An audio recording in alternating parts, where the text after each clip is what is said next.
has been a year in the making. It's been a long time, I'm sorry. I am gonna show you how I put car wrap on my really ugly brown apartment oven. First, I just wanna let you know, we are using a material that's called car wrap or car vinyl. It's awesome. It can get really, really hot. I believe you can get from 100 to 350 degrees Fahrenheit.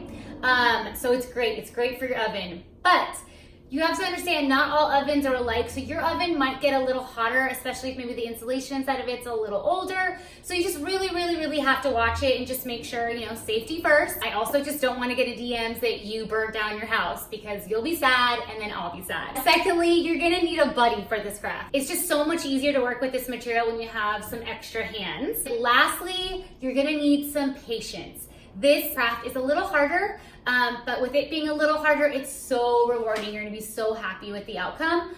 But this material, which I had never worked with, it takes some time to get used to and kind of figuring out how it works. You might wanna get some extra car wrap so that you can practice a little bit before you actually start your oven. So, let's do it. This is what you're gonna need. First things first, this is 3M vinyl car wrap. You can buy it on Amazon. It comes in a few different colors. This one is 36 inches long, and then you could buy however you want in length. I bought, I believe, 4 yards. I bought a little extra just so in case I make a mistake, I have some. You can measure your oven and figure out how much you need. Secondly, something to hold your oven up, because once you have the oven here, it can be paint cans. I have these clear displays. It could be whatever you have on hand.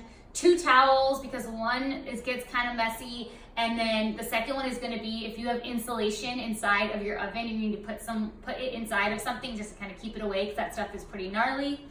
Some gloves, scissors. Okay, if you have a heat gun, you can use a heat gun. I just use a blow dryer, it works just fine. Tape measure, an X-Acto knife or utility knife will be fine, and a screwdriver to take off all the pieces. I almost forgot one of the most important tools, one of these babies. So this is a vinyl applicator, almost kind of looks like a scraper, but you're gonna wanna use the side that is felted so that you don't rip your vinyl, especially because we're applying heat to it. It's just better safe than sorry. So yeah, you'll need one of these, and you can just get it on Amazon.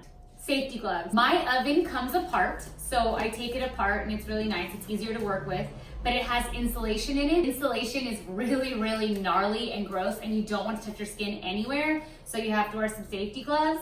If you have a newer oven that's just flat faced, you can do everything I'm doing here right onto your oven. You don't need to take it apart. Mine just happens to come apart, and so I do it because it's just like much easier.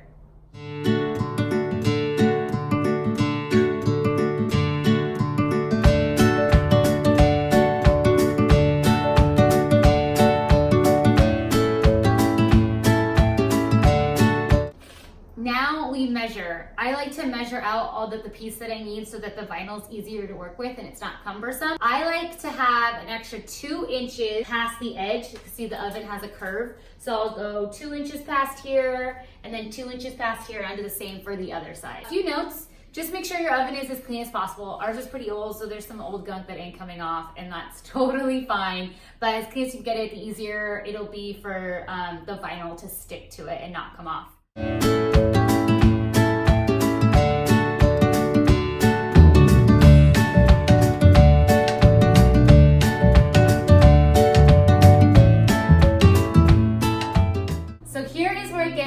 Tricky, you just have to use a little bit of patience, and a buddy system here is super helpful. So the vinyl is just like a big giant sticker, so you're just gonna peel off the end and you'll see it's sticky on one side. This stuff is super flexible, so if you get a crease or a bubble, you can lift it right back up and just like squeegee them out. If you have a little squeegee, you get the vinyl store, you can get it on Amazon, or honestly, if you have a credit card or a library card, it will work just the same.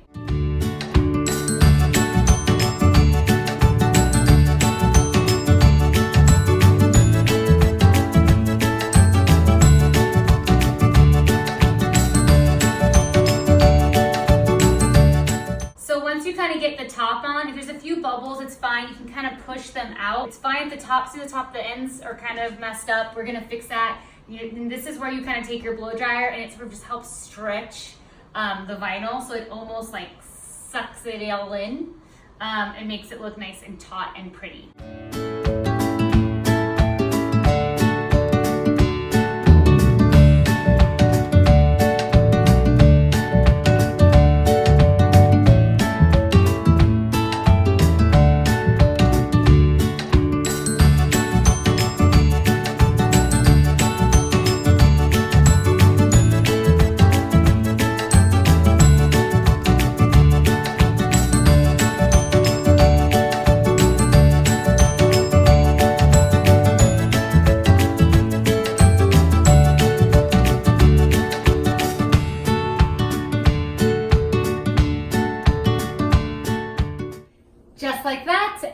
then we're done. And I think it looks so much better than that ugly brown that I had. But just so you know, there's still some wrinkles and bubbles.